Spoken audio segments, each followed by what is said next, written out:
ছোটবেলায় আমি যা ভাবতাম। দিদিমণি দিদিমণি, আমার না খুবই ঘুম পাচ্ছে, আমি আজকে পড়বো না। কি?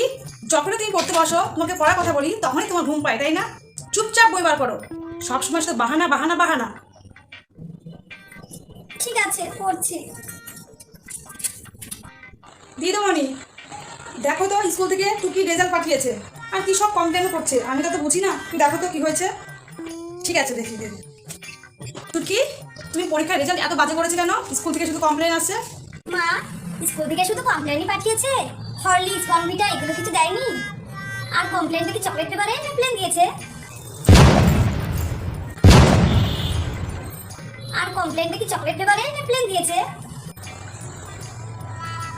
কমপ্লেন বনভিটা আর যা যা চাস সব ম্যাডাম যাক, তারপর তো পিঠে দিচ্ছি দাঁড়াও।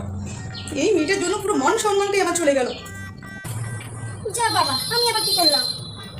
মা আসলে সবসময় আমাকে বকে। ছোটবেলায় স্কুলের ভয়ের কারণ। স্কুল ছুটি হয়ে গেছে, কি মজা! এখন আমি বাড়ি যাব। টাটা প্রিয়া। লিজা, এক্ষুনি আমার মা আসবে আমাকে নিতে, মায়ের সঙ্গে বাড়ি যাই।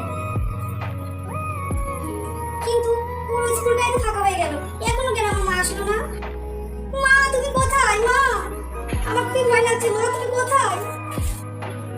ও মাসি, আমার মাকে একটু ফোন করো না, দেখো না আমার মা এখনো আসেনি, আমার না খুবই ভয় পাচ্ছে। আরে মো, ভয় কেন পাচ্ছ? তোমার মা এখনই চলে আসবে। মা, আমি এসে গেছি, দাঁড়া। এই তো।